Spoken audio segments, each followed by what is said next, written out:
स्वागत है हमारे नए YouTube channel learn ford on with Ravi. साथियों, आज मैं जो आपको बताने जा रहा हूँ वह है how to improve our handwriting. Means देखिए, किसी भी इंसान, चाहे आप जॉब करते हो चाहे आप स्टूडेंट हो, अगर आपका हैंड राइटिंग सही है तो हर जगह आपको एक अच्छा रिस्पेक्ट मिलेगा, आपको एक पढ़े लिखे व्यक्ति के रूप में गिने जाइएगा। तो इसके लिए ये जो वीडियो है वह न कि सिर्फ स्टूडेंट के लिए है, बल्कि जो लोग जॉब करते हैं उनके लिए भी यह वीडियो बहुत ही हेल्पफुल होने वाला है। आइए हम लोग समझते हैं कि हैंडराइटिंग को कैसे सुधारा जा सकता है और कैसे हम ऐसा लिखें हैंडराइटिंग जो दूसरे को अट्रैक्ट कर ले। आइए हम लोग जानते हैं। सबसे पहले मैं आपका ज़्यादा समय नहीं लूँगा, बस प्रयास करता हूँ कि कम समय में ज़्यादा चीज़ें बताने का प्रयास करूँ। चलिए देखते हैं how to improve handwriting, smart tips. मैं आपको बता रहा हूँ, स्मार्ट टिप्स बता रहा हूँ। मैं अपने हैंड राइटिंग में इसको लिखा हूँ। Move your arm and hold the pen comfortable. आप जिस प्रकार से कलम को पकड़ते हैं एकदम कंफर्टेबल, कितना लोग होते हैं जो ग्रिप करके पकड़ते हैं, मैंने ज़ोर से पकड़ते हैं, वैसे नहीं पकड़ना है, धीमे पकड़ना है। मीन्स हल्का पकड़ना है, जैसे आप पकड़ते हैं, जैसे आप कंफर्टेबल आरामदायक महसूस करें, आप सिर्फ वैसे ही पकड़ें, ठीक है ना। और अपने आर्म को मूव करिए, अपने होल्ड अच्छी तरह से करिए और अपने आर्म को जो है सो मूव करिए, ठीक है।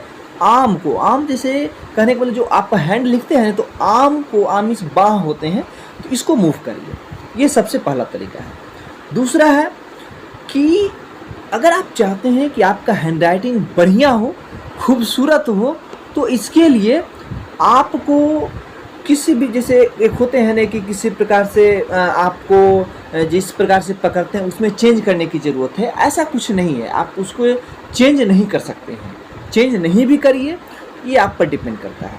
अब बात ये रही कि बिना चेंज किए भी क्या आप अपने हैंडराइटिंग को सुधार कर सकते हैं?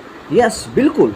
इसके लिए कुछ टिप्स है, वो मैं आपको आज बताने जा रहा हूँ इस वीडियो के माध्यम से। सबसे पहले तो अगर आपका हैंडराइटिंग खराब है, अच्छा नहीं दिखता है, लोग को अट्रैक्ट नहीं कर पाता है, तो मैं जो आपको तीसरा पॉइंट है ये देखिए कि राइट स्लोली।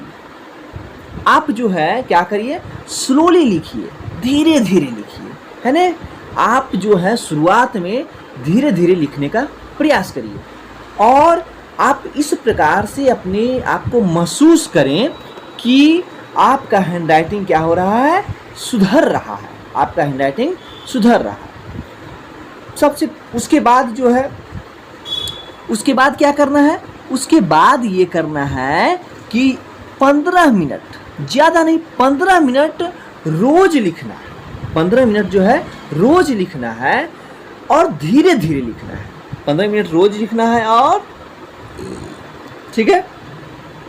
उसके बाद और अपने आप में महसूस करें कि आपका हैंडराइटिंग जो है सुधर रहा है। सबसे पहले गुड हैंडराइटिंग की क्या ज़रूरत है, आप कहीं भी कोई भी एग्ज़ाम में अगर आप जाते हैं तो सबसे पहले आप रिटन एग्ज़ाम देते हैं। अब तो ऑब्जेक्टिव हो गया है, हर जगह आप ऑब्जेक्टिव एग्ज़ाम के माध्यम से आपका सिलेक्शन किया जाता है, लेकिन वहाँ भी मेंस होते हैं, वहाँ भी आपको सब्सक्रिप्टिव क्वेश्चन लिखना पड़ता है, तो उसके लिए हैंडराइटिंग का लिखना बहुत ही ज़रूरी है। चलिए समझते हैं हम लोग कि गुड हैंडराइटिंग आपको एक अच्छा इम्प्रेशन देगा, लोग के दिल में आपका एक अच्छा जगह बनेगा, ठीक है। लगेगा कि नहीं पढ़े लिखे इंसान है और आपके हैंडराइटिंग का सुधरना बहुत ज़रूरी है। लेकिन अगर आपका बैड हैंडराइटिंग है तो आपका बैड इम्प्रेशन देगा। आप जो लिखिएगा वह कोई भी लोग पढ़ने में, अगर आपका बैड हैंडराइटिंग है तो दूसरे लोगों को पढ़ने में क्या होगा, कठिनाई होगा। जिससे जैसे अगर एग्जामिनर एग्ज़ाम में क्या करता है कि कॉपी चेक करता है, तो उसे तो सबसे पहले हैंडराइटिंग पर उसको 5 मार्क्स तो जरूर ऐड ही करता है, जरूर करता है, ऐड करता है 5 मार्क्स, ठीक है। अब बस करें, ठीक है। जैसे my name is Mantu Kumar, यहाँ देखिए इस प्रकार से है, ठीक है। अब दूसरा हम लोग देखते हैं, दूसरा क्या है, मेंटेन इक्वल स्पेस। जैसे कि हर एक वर्ड में जब हम कोई सेंटेंस लिखते हैं तो हर एक वर्ड का जो स्पेस होता है वह इक्वल होना चाहिए ताकि देखने में खूबसूरत लगे, ठीक है। थोड़ा ध्यान दीजिएगा कि first week keep in mind write slowly. अगर आप वाकई ईमानदारी से अगर आप चाहते हैं कि आपका जो हैंड राइटिंग है वह धीरे धीरे सुधार हो, तो आप क्या करें कि फर्स्ट वीक में धीरे धीरे लिखेंगे। ठीक है। दूसरा क्या करना है, all letters in equally space. Letter जो लिख रहे हैं उसमें भी स्पेस होना चाहिए, जो वर्ड लिख रहे हैं उसमें भी स्पेस होना चाहिए। आइए हम समझते हैं। एग्जाम्पल के तौर पर मैं आपको यहाँ बताया हूँ कि देखिए, my name is Mantu Kumar, ये जो आपका कोई भी नाम हो या कुछ भी आप लिखते हैं, एज एग्जाम्पल के रूप में मैंने बताया है कि don't like my name is Mantu Kumar. ये देखिए मैंने मिक्स कर दिया हो, ये दोनों के देखिए यहाँ पर मैं आपको ध्यान को आकर्षित करना चाहता हूँ। यहाँ माई नेम के बीच में ज़्यादा स्पेस है, ईज के बीच में कम स्पेस है। देख रहे हैं, यहाँ कुमार के बीच में ज़्यादा स्पेस है, ईज के बीच में कम स्पेस है। कहने का मतलब है कि दोनों के बीच में इक्वल स्पेस होना चाहिए। जैसे देखिए, my name is Mantu Kumar, देखिए हर एक जो यहाँ देखिए मेरे साथियों, मेरे दोस्तों, है ना, हर एक वर्ड जो है एक कहीं ना कहीं इक्वल है और हर एक लेटर कहीं ना कहीं साफ साफ पता चल रहा है। तो आप सबसे पहला ध्यान देना है कि हर एक वर्ड के बीच में इक्वल स्पेस होना चाहिए और हर एक लेटर को साफ साफ होना चाहिए। चलिए आगे देखते हैं। Use round curve. ठीक है, यूज राउंड माने गोल लिखने का प्रयास करना है। क्या करना है मेरे भाई, राउंड लिखना है। ठीक है। अब हम लोग समझते हैं कि while writing use round words, my name is Mantu Kumar. अब देखिए थोड़ा सा राउंड माने थोड़ा सा घुमा देना है, थोड़ा सा गोल, ताकि देखने में लगे, खूबसूरत लगे। ये सब टिप्स है, ये सब आप अपने हैंड राइटिंग को खूबसूरत बना सकते हैं इसके माध्यम से। अब देखिए समझते हैं हम लोग। सबसे पहले यूज सॉफ्ट ग्रिप। अब देखिए आप अपने कलम को जैसे भी पकड़ते हैं एकदम हल्का पकड़िए, कंफर्टेबली पकड़िए, ये आप पर डिपेंड करता है। नॉट टाइट ग्रिप, है ना, फीलिंग पेन। आप ऐसा नहीं कि इतना हार्ड अपने कलम को पकड़ रहे हैं, है ना, तब क्या होता है, पेन होता है। नॉट टाइट ग्रिप, है ना, फीलिंग पेन। अगर आप जोर से पकड़िएगा तो आप एक पेज 2 पेज लिखने के बाद आपका हैंड जो है दर्द करना शुरू कर देगा। चलिए हम लोग आगे की ओर बढ़ते हैं। आप किस प्रकार से पकड़ते हैं, आप किस प्रकार से पकड़ते हैं, ये आपका अपना पर्सनली मैटर है। इसमें किसी भी प्रकार के मुझे कोई सजेशन नहीं देना है, लेकिन ध्यान रखिएगा अगर आपको इम्प्रूव करना है तो मैं जो बता रहा हूँ उसे ज़रूर पालन करिए और 100% गारंटी है कि आपका हैंड राइटिंग सुधरेगा। ठीक है। अगर आप जोर से पकड़िएगा तो थोड़ा मूव करने में क्या होता है, समस्या महसूस होती है। ठीक है ना। तो अब समझते हैं। अब जब भी आप कलम को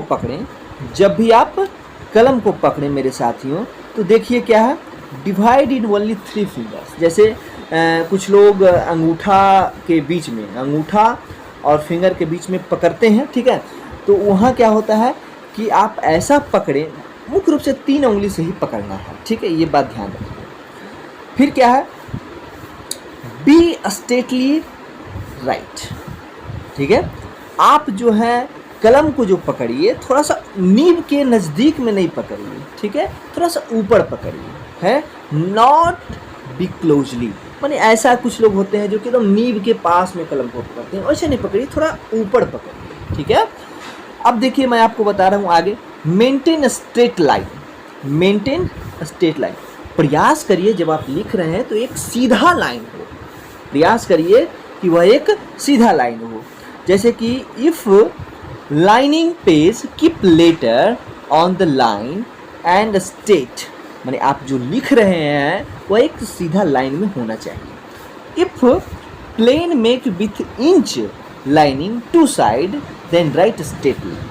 अगर आपको लग रहा है कि थोड़ा बहुत भी, है ना, अगर सादा पेपर पर लिख रहे हैं, ठीक है, तो प्रयास करिए कि सीधा जाए। अगर लाइनिंग वाला कॉपी है तो आपको आसानी से ऑलरेडी पता ही चल जाता है कि आप सीधा लिख रहे हैं या तिरछा लिख रहे हैं। ये आप बहुत आसानी तरीके से महसूस को कर सकते हैं। ठीक है।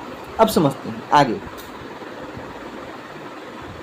अगर आपका अच्छा हैंड राइटिंग है मेरे साथियों, तो आप कभी भी, है ना, कभी भी आपको हैंडराइटिंग के चलते मार्क्स नहीं कटेगा, and you will never get bad marks, है ना, बिकॉज ऑफ हैंडराइटिंग। अगर आपको हैंडराइटिंग बढ़िया है तो चलिए, इसके साथ साथ मैं आपको बताता हूँ कि अगर आप हिंदी में भी अपने हैंडराइटिंग को सुधारना चाहते हैं तो वो लिखित बातों पर ध्यान दीजिए, ठीक है। वो जो बताए हैं हिंदी अंग्रेजी दोनों में वह काम करेगा, ठीक है। अब आपको बताते एक रूल्स है कि आप किस प्रकार से थोड़ा राउंड में लिखें।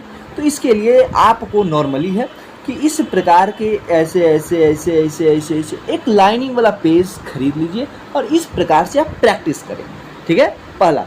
दूसरा जो है, दूसरा में आप इस प्रकार से यू करके एकदम इक्वल होना चाहिए आसानी तरीक़ा से, जैसे आप आसानी से कर लें, ठीक है। तीसरा जो है, आप एक लाइन खींचने का प्रयास करें जो कि इक्वल हो, जिस प्रकार से आप आगे ऊपर देख सकते हैं, इक्वल हो, इक्वल हो।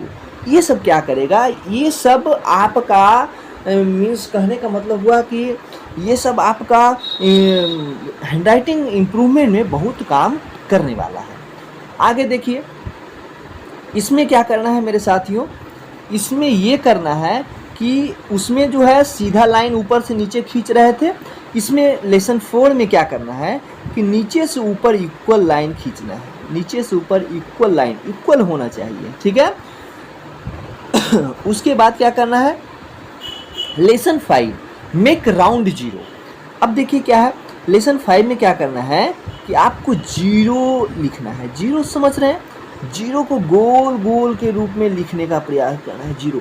ये सब जो है, जिस प्रकार किसी मकान को बनाते हैं हम, तो पिलर, उसका जो बाउंड्री होता है, जो पिलर होता है, वो मजबूत बनाते हैं ताकि वह आने वाले समय में 5-6 तला तक पहुंच सके, ठीक है। तो उसी प्रकार से यह जो है एक प्रकार का पिलर है या एक बाउंड्री है जो आपके हैंडराइटिंग को बहुत ही सुधारेगा।